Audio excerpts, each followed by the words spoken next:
কুনজর থেকে নিজে বাঁচুন এবং বাঁচান আপনার প্রিয়জনদের। কুনজর লাগা এটা কি কুসংস্কার? কুসংস্কার নয়। যারা আপনার উন্নতিতে বা আপনার সাফল্যে হিংসা বা ঈর্ষা করে, তাদের কুদৃষ্টি যাতে আপনার সেই সাফল্যের পথে বাধা সৃষ্টি করতে না পারে, সেখান থেকেই নিজেকে রক্ষা করা। আর আত্মরক্ষার অধিকার তো প্রত্যেকের রয়েছে। সফলতা তো অনেক পরের কথা। প্রথমে আগে আপনাকে স্বপ্ন দেখতে হবে, পরিশ্রম করতে হবে, এবং তারপরেই ধীরে ধীরে সফলতা আপনার জীবনে আসবে। ঠিক যেমন একটি বীজ অর্থাৎ আপনার স্বপ্ন, সেই বীজ থেকে অঙ্কুর বের হতে গেলে প্রয়োজন উষ্ণতা, আর্দ্রতা এবং নিয়মিত যত্ন। বীজ বপনের পরে যদি আপনি সকলকে সেটা রটিয়ে বাড়ান, নিয়মিত যত্ন না করেন, আর সকলে এসে মাটি খুঁড়ে দেখতে থাকে যে বীজটির অঙ্কুরোদ্গম হলো কি হলো না, তাহলে যেমন বীজটি থেকে অঙ্কুরোদ্গম হওয়া বন্ধ হয়ে যাবে, ঠিক একইভাবে আপনার স্বপ্নের কথা আপনি যদি সকলকে রটিয়ে বেড়ান, পরিশ্রম না করেন, তাহলে আপনার স্বপ্ন স্বপ্নই থেকে যাবে, বাস্তব রূপ কোনোদিনই পাবে না। অর্থাৎ আপনার সফলতা আপনি কোনো দিনই অর্জন করতে পারবেন না। ঠিক সেই জন্যেই আপনি যা ভাবছেন, যা পরিকল্পনা করছেন, সেই কথা আপনার মধ্যেই সীমিত রাখুন, অর্থাৎ গোপন রাখুন। সকলকে রুটিয়ে বেড়াবেন না। আপনার নিয়মিত যত্নের ফলে যখন সেই বীজটি অঙ্কুর বের হয়ে মাটি ভেদ করে তা ওপরে উঠবে, অর্থাৎ আপনার স্বপ্ন যখন সফল হতে শুরু করবে, সেই ফলাফল থাকবে সকলের চোখের সামনে। আপনাকে তা বলে দিতে হবে না। এর জন্যে প্রয়োজন শান্ত হয়ে আপনাকে নিয়মিত কর্ম করে যাওয়া। এর মধ্যে দিয়ে আপনি আপনার স্বপ্নকে সফল করতে পারেন। আপনি নিজেকে এবং আপনার প্রিয়জনদের রক্ষা করতে পারেন কুনজর থেকে। কিন্তু নিজেকে শান্ত রাখার জন্যে আপনাকে জ্ঞানী হতে হবে। অজ্ঞানতার অন্ধকার থেকে নিজেকে মুক্ত করতে হবে। কিন্তু জ্ঞান কি? আমরা সাধারণভাবে যা দেখি, যা অনুভব করি, যা জানি, সেটাকেই আমরা জ্ঞান বলি। কিন্তু এই নামরূপের জগৎ সংসারে সব কিছু জানা আমাদের হয়ে ওঠে না। বেদান্ত বলছে, আপনারা যা দেখছেন, যা শুনছেন, যা অনুভব করছেন, সেই জানা ঠিক জানা নয়। এটি আমাদের প্রকৃত স্বরূপ সম্পর্কে অজ্ঞানতার ফল। এর ফল হয় সাংঘাতিক। এই নানাত্বপূর্ণ জগতের মধ্যে আমরা কোথায় বলুন তো? আমরা তো অতি ক্ষুদ্র এক বিন্দু প্রায় অস্তিত্ব মাত্র। আর আমাদের বাইরে রয়েছে একটি বিরাট জগৎ। এর মধ্যে আমাদের মধ্যে রয়েছে নানান অভাব, অনেক কিছুর চাহিদা। আর আমাদের প্রতিদিনের প্রতি মুহূর্তের একটাই চেষ্টা, বাইরের এই বিরাট জগতের সাথে আদান প্রদানের মধ্যে দিয়ে আমরা নিজেদের সুখী করতে চাই, সুখ ভোগের বস্তু অর্জন করতে চাই। আর এর জন্যই তো আমাদের কর্ম করা। আমরা কর্ম করে চলেছি প্রতিদিন, প্রতি মুহূর্তে। যে কর্ম ভালো, সেই কর্মে আমাদের পুণ্য লাভ হয়। কিন্তু যে কর্ম মন্দ, তার ফল তো ভোগ করতেই হবে। তাই বেদান্ত বলছে, এই কর্মের উপর ভিত্তি করে এই জন্ম মরণ সংসারে আমাদের বারবার ঘুরপাক খাওয়া আমাদের সংসারিক দুর্ভোগের কারণ। আর এই সংসারের সমস্ত দুর্ভোগ থেকে নিজেকে বাঁচাতে হলে আপনাকে জ্ঞানী হতে হবে। কিন্তু আপনি জ্ঞান অর্জন কিভাবে করবেন?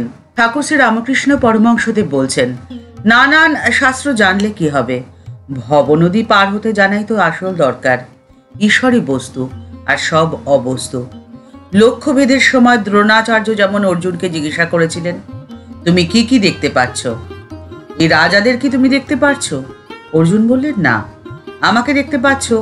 না। গাছ দেখতে পাচ্ছ? না। গাছের উপরে পাখি দেখতে পাচ্ছ? না। না। তবে কি দেখতে পাচ্ছ? শুধুমাত্র পাখির চোখ দেখতে পাচ্ছি। ঠাকুর বলছেন যে শুধুমাত্র ওই পাখির চোখটি দেখতে পায়, সেই লক্ষ্য বিঁধতে পারে।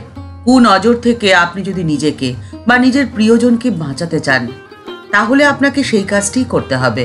অর্থাৎ আপনাকে পাখির চোখের দিকে লক্ষ্য রাখতে হবে, স্বপ্ন পূরণের দিকে লক্ষ্য রাখতে হবে। আপনি যদি একে ওকে তাকে আপনার স্বপ্নের কথা বলে বেড়ান, তাহলে আপনি আপনার কর্ম থেকে বিচ্যুত হয়ে যাবেন, আর নিজের স্বপ্ন নিজে হাতেই তছনছ করে ভেঙে শেষ করে দেবেন। আর নিজেকে কখনো কোনো পরিস্থিতিতেই জ্ঞানী ভাবতে নেই। ঠাকুর বলছেন যে আমার জ্ঞানীর স্বভাব নয়, জ্ঞানী আপনাকে দেখে বড়। আমার স্বভাব এই যে আমার মা সব জানে। ঠাকুর বলছেন যে নিজেকে কখনো জ্ঞানী ভাবতে নেই, জ্ঞান পিপাসু হতে হয়। জ্ঞান অর্জনের প্রতি আগ্রহ থাকা ভালো। ঠাকুর বলছেন যে দেখো, মা সরস্বতীর একটি জ্ঞানের কিরণে হাজার পণ্ডিত থ হয়ে যায়। তাই তো মা আমাকে ভক্তের অবস্থায়, বিজ্ঞানীর অবস্থায় রেখেছেন। আর সেজন্যই আমি রাখাল প্রভৃতির সাথে খোঁজকেমি করতে পারি। জ্ঞানীর অবস্থায় রাখলে ওটি হতো না। আমি দেখি মাই সব হয়েছেন, সর্বত্র আমি তাঁকেই দেখতে পাই। কালীঘরে দেখলাম মাই হয়েছেন, দুষ্টু লোক পর্যন্ত মা, ভগবত পণ্ডিতের ভাই পর্যন্ত মা। অর্থাৎ আমাদের চারপাশে যারা রয়েছেন, শত্রুই বলুন বা মিত্রই বলুন, সকলের মধ্যেই তাঁর অস্তিত্ব। তাই এই সংসারে আপনি কাউকে তো বাদ দিয়ে চলতে পারবেন না। ঠাকুর বলছেন যে দেখো, দুষ্টু লোককে পর্যন্ত বাদ দেওয়ার কোনো উপায় নেই। তুলসী পত্র সে শুকনোই হোক বা ছোট হোক, ঠাকুর সেবায় ঠিক লাগে। তাই আপনি যদি শুধুমাত্র ভক্ত হয়ে থাকেন, তাহলে আপনার স্বপ্ন সফল হবেই। কারোর সাধ্য নেই আপনার স্বপ্নে বাধা হয়ে দাঁড়ানোর। কারোর সাধ্য নেই আপনার বা আপনার প্রিয়জনেদের দিকে কুনজর দেওয়ার। ঠাকুর বলছেন যে দেখো, সমস্ত তত্ত্ব শেষে আকাশ তত্ত্বে লয় হয়। আবার সৃষ্টির সময় আকাশ তত্ত্ব থেকে মহৎ তত্ত্ব, মহৎ তত্ত্ব থেকে অহংকার, এই সমস্ত ক্রমে ক্রমে সৃষ্টি হয়েছে। অনুলোম বিলোম, ভক্ত হয়ে সমস্ত কিছুতে লয় মিশে যায়। ভক্ত অখণ্ড সচ্চিদানন্দকেও লয়, আবার জীব জগৎকেও লয়। তাই ঠাকুর বলছেন যে তাকে দর্শন করতে শেখো। যদি তাকে দর্শন করতে পারো, তাহলে তোমার মনের সমস্ত সংশয় মুহূর্তে দূর হয়ে যাবে। শোনা এক, আবার দেখা এক। শুনলে পরে 16 আনা বিশ্বাস কিন্তু হবে না, কিন্তু দেখা হলে বিশ্বাসের আর কিচ্ছু বাকিটি থাকে না। তখন নিজের উপরে বিশ্বাস এতটাই শক্তপোক্ত হয়ে যায় যে যে কাজই করবে সেই কাজে অফুরন্ত শক্তি, অফুরন্ত উৎসাহ তোমার মনের মধ্যে জাগবে। আর তখন তোমার স্বপ্নকে ছুঁয়ে দেখা তোমার পক্ষে অনেক সহজ হয়ে যাবে। ঠাকুরের আদেশ অনুসরণ করে আপনার জীবনের স্বপ্নকে আপনি ছুঁয়ে দেখুন। ঠাকুরের কাছে প্রার্থনা করে আজকের পর্ব এখানেই শেষ হলো। দেখা হচ্ছে পরের একটি নতুন পর্বে। আজকের পর্বের উপস্থাপনা আপনার যদি ভালো লেগে থাকে, তাহলে লাইক বাটনটি প্রেস করে দিতে ভুলবেন না। আর আপনার মতামতটি কমেন্টস বক্সের মধ্যে জানালে আমাদের ভালো লাগবে।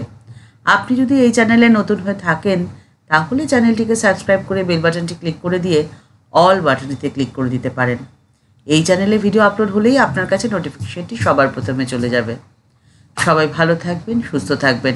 আর এই ভিডিওটি আপনার যদি এতটুকুও ভালো লেগে থাকে, তাহলে অনেকের মধ্যে শেয়ার করে দেওয়ার অনুরোধ রইল। দেখা হচ্ছে পরের পর্বে। নমস্কার।